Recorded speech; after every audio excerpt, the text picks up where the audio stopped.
ሰላም ጤና ይስጥልኝ ተከበራችሁ ተመልካቾቻችን ይህ በብስራት የዩቲዩብ ቻናል ወደ እናንተ የሚተላለፈው የሀገር ውስጥና የባህር ማዶ የመረጃ ሰዓታችን ነው። መረጃዎቹን ወደ እናንተ ያደረስኩ ሰማሃር አለባቸው ከመላው የስቱዲዮ ባለሙያዎች ጋር አብሬያችሁ ቆይታ የማደርግ ይሆናል። በቅድሚያም ወደ ሀገር ውስጥ መረጃዎች እንለፍ። ኢትዮጵያ ባለፉት 4 ወራት ከግመል የወተት ሽያጭ 200,000 የአሜሪካ ዶላር ገቢ ማግኘቷ ተገለጸ። ኢትዮጵያ ባለፉት 4 ወራት 247 ቶን የግመል ወተትን ለውጭ ገበያ አቅርባለች ሲል የእንስሳት ልማት ኢንስቲትዩት አስታውቋል። በኢንስቲትዩቱ የማህበራዊ ኢኮኖሚክስና እሴት ሰንሰለት አስተዳደር ዘርፍ አስተባባሪ ዶክተር ሳህሉ ሙሉ ለብስራት ሬዲዮ እንደተናገሩት ኢትዮጵያ የግመል ወተትን በአብዛኛው ወደ ጎረቤት ሀገራት ለሽያጭ ታቀርባለች። በአሁኑ ወቅት ከባህላዊ መንገድ ይልቅ ምርቱ ተቀነባብሮ ወደ ውጭ ገበያ የሚላክበትን ሁኔታ መኖሩን የገለጹት ዶክተር ሳህሉ ከሶማሌ ክልልና ከአካባቢው ምርቱ ለመዳረሻ ገበያ ይቀርባል። ኢትዮጵያ በዋናነት ምርቱን ወደ ሶማሊያ፣ ኳታርና ሰሜን አሜሪካ ለሽያጭ እንደምታቀርብ የተነገረ ሲሆን አሁን ላይ ውስን በሆነ የግመል ወተት ላኪዎች ምርቱ ለሽያጭ እየቀረበ ይገኛል። በ4 ወራት ውስጥ ከግመል ወተት ሽያጭ ኢትዮጵያ 200,000 የአሜሪካ ዶላር ገቢ ማግኘቷን ገልጸው በዘርፉ የተሰማሩ በርካታ ላኪዎች ካለመኖራቸው ጋር በተያያዘ ጥሩ አፈጻጸም ሊባል የሚችል ነው ብለዋል። በቀጣይ የተሻለ ገቢ እንዲገኝ ለምርት ላኪዎች አስፈላጊውን የአቅም ግንባታና ሌሎች የድጋፍ ስራዎች እየተሰሩ መሆናቸውን ዶክተር ሳህሉ ጨምረው ለጣቢያችን አስረድተዋል ስትል ቅድስት ደጀኔ ዘግባለች። የጫት እርሻ ውስጥ እየገባ ሲሰርቅ ለምን ትሰርቀኛለህ በማለት ለመከላከል የሞከሩትን ግለሰብ የገደለው ተከሳሽ በእስራት ተቀጣ። አቶ አስናቀ ንጉሴ ነዋሪነታቸው በባሌ ዞን በርበሬ ወረዳ ጉቤ ቄቁ ቀበሌ ነዋሪ ሲሆኑ የበርካታ ልጆች አባት ናቸው። በስራቸውም ተወዳዳሪ የሌላቸውና በበርበሬና በጫት ምርትም ደህና ገቢ እንዳላቸው የባሌ ዞን ፖሊስ ዋና መምሪያ የኮሙኒኬሽን ባለሙያ ዋና ሳጅን ጎሳ ስንታየው ለብስራት ሬዲዮ ተናግረዋል። ካላቸው የጫት እርሻ ምርት ደህና ገቢ የሚያስገኝላቸውን አንዳንዴ በማያውቁ ግለሰቦች ጫታቸው እየተነቀለ የሚሰረቅና እየተበላሸ በመሆኑ ሁሌ ጥበቃ ቢያደርጉ ማን እንደሚነቅለውና እንደሚሰርቀው ሊደርሱበት አልቻሉም።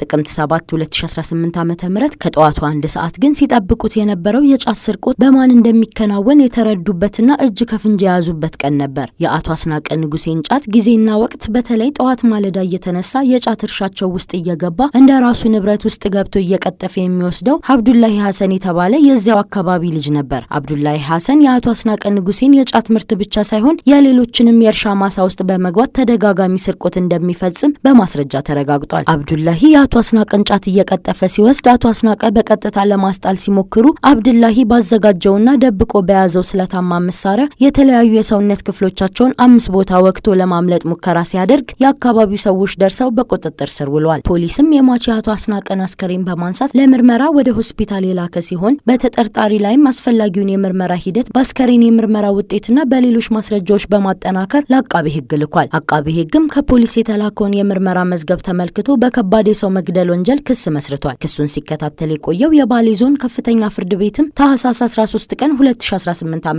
በዋለው ችሎት ተከሳሽ አብዱላሂ ሐሰን በ19 ዓመት እስራት እንዲቀጣ የወሰነበት መሆኑን ዋና ሳጅን ጎሳ ስንታየው ጨምረው ለብስራት ሬዲዮ ተናግረዋል ስትል ኤደን ሽመልስ ዘግባለች።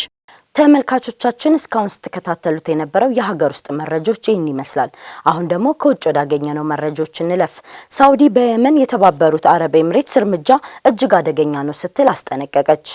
ሳውዲ አረቢያ እንዳስታወቀችው የተባበሩት አረብ ኤምሬትስ በደቡባዊ የመን ለተገንጣይ ቡድን የምታደርገው ድጋፍ ለሳውዲና ለአካባቢው ደህንነት ከፍተኛ ስጋት እንደሚፈጥር በመግለጽ እርምጃውን እጅግ አደገኛ በማለት በሪያድ የሚመራው ጥምር ጦር በኢማራት የሚደገፉ ኃይሎችን መምታቱን አስታውቋል። የሳውዲ ውጭ ጉዳይ ሚኒስትር ባወጣው መግለጫ የአቡዳቢ ድርጊት የመንግስቱን ብሔራዊ ደህንነትና የየመንን መረጋጋት አደጋ ላይ ይጥላል ብለዋል። የተባበሩት አረብ ኤምሬትስ በየመን እየወሰደችው ያለችው እርምጃ የመንግስቱን ብሔራዊ ደህንነት እንዲሁም በየመን ሪፐብሊክና አካባቢ ያለውን ደህንነትና መረጋጋት አደጋ ላይ የሚጥል ነው ሲል የውጭ ጉዳይ ሚኒስትር መግለጫ አውጥቷል። እህት ሀገር የሆነችው የተባበሩት አረብ ኤምሬትስ የወሰደችው እርምጃ እጅግ አደገኛ ናቸው ሲል በመግለጫው የሳውዲ መንግስት ዘርዝሯል። ማስጠንቀቂያው ዓለም አቀፍ እውቅና ያለው የየመን መንግስት የአስቸኳይ ጊዜ አዋጅ ማወጁን ተከትሎ ነው። የየመን ፕሬዝዳንታዊ አመራር ምክር ቤት በሰጠው መግለጫ ከተባበሩት አረብ ኤምሬቶች ጋር የተደረገው የጋራ መከላከያ ስምምነት ተሰርዟል ብሏል። በተባበሩት አረብ ኤምሬትስ የሚደገፉ ተገንጣዮች በደቡብ የሚገኙ ሰፋፊ ቦታዎችን በመያዛቸው ምክር ቤቱ የ72 ሰዓት የአየር የባህርና የመሬት እገዳን ጨምሮ ለ90 ቀናት የሚቆይ አስቸኳይ ጊዜ አዋጅ አውጥቷል። የመን እንደ አውሮፓውያን አቆጣጠር ከ2015 ጀምሮ በኢራን በሚደገፉ የሁቲዎችና በዓለም አቀፍ ደረጃ እውቅና ባለው የሰነአ ማዕከላዊ መንግስት የፕሬዝዳንት አመራር ምክር ቤት እየተባለ በሚጠራው መካከል የእርስ በርስ ጦርነት ውስጥ ትገኛለች። የየመን ዋና የደቡባዊ ተገንጣይ ቡድን የደቡባዊ የሽግግር ምክር ቤት በሀገሪቱ ደቡባዊ ክፍል ላይ ቁጥጥሬን አጠናክሬያለሁ ብሏል። ሁቲዎችን ቢቃወምም ቡድኑ ቀደም ሲል የደቡብ ክልልን ከየመን እንዲነጠል ጠይቋል። ትራምፕ ሐማስ ትጥቅ ካልፈታ ገሃነም ይጠብቀዋል ሲሉ ተናገሩ። የዩናይትድ ስቴትስ ፕሬዝዳንት ዶናልድ ትራምፕ ሐማስ በቅርቡ ትጥቅ ካልፈታ ገሃነም እንደሚጠብቀው በማስጠንቀቅ የጋዛን የሰላም እቅድ በጣም በፍጥነት ምዕራፍ 2 ላይ ለመድረስ ተስፋ አደርጋለሁ ብለዋል። ባለ 20 ነጥቡ የሰላም እቅዳቸው ታጣቂው ቡድን ትጥቅ እንዲፈታ ይጠበቃል ሲሉ የአሜሪካው ፕሬዝዳንት ሰኞ ዕለት በፍሎሪዳ ከእስራኤሉ ጠቅላይ ሚኒስትር ቤንያሚን ኔታንያሁ ጋር ተገናኝተው ሲነጋገሩ አስተያየታቸውን ሰጥተዋል። ከኔታንያሁ ጋር ከስብሰባ በኋላ በሰጡት ጋዜጣዊ መግለጫ ላይ እስራኤል በጋዛ ወታደራዊ ኃይሏ እየደረሰባት ያለውን ጥቃት ቢቀጥልም እቅዱን 100% ጠብቃለች ብለዋል። የዩናይትድ ስቴትስ ፕሬዝዳንቱ በተጨማሪ የባላስቲክ ሚሳኤል ወይም የኒውክሌር ጦር መሳሪያ መርሃ ግብሯን እንደገና መገንባት ከጀመረች ሀገራቸው በኢራን ላይ ሌላ ትልቅ ጥቃት ልትከፍት ትችላለች ብለዋል። ፕሬዝዳንት ትራምፕ ለሰነዘሩት ዛቻ የኢራን ጠቅላይ መሪ ከፍተኛ የፖለቲካ አማካሪ አሊ ሻምሃኒ በኤክስ ላይ በሰጡት ምላሽ በኢራን ላይ የሚሰነዘር የትኛውም አይነት ጠብጫሪ ጥቃት ፈጣንና የከፋ ምላሽ ይሰጠዋል ሲል አስጠንቅቀዋል። ትራምፕ ባለፈው ዓመት ሰኔ ላይ አሜሪካና እስራኤል በኢራን ላይ በፈጸሙት የአየርና የሚሳኤል ጥቃት የሀገሪቱ የኒውክሌር ተቋም ፈራርሰዋል ቢሉም ኢራን ግን የኒውክሌር ጦር መሳሪያ እየገነባች አለመሆኑን ገልጻለች። ተመልካቾቻችን እስካሁን ስትከታተሉት የነበረው የብስራት የዩቲዩብ የመረጃ ሰዓታችን ይህን ይመስላል። መረጃዎቹን ወደ እናንተ ያደረስኩ ሰምሃር አለባቸው ከመላው የስቱዲዮ ባለሙያዎች ጋር አብሬያችሁ ቆይታ አድርጋለሁ። መልካም ቆይታ።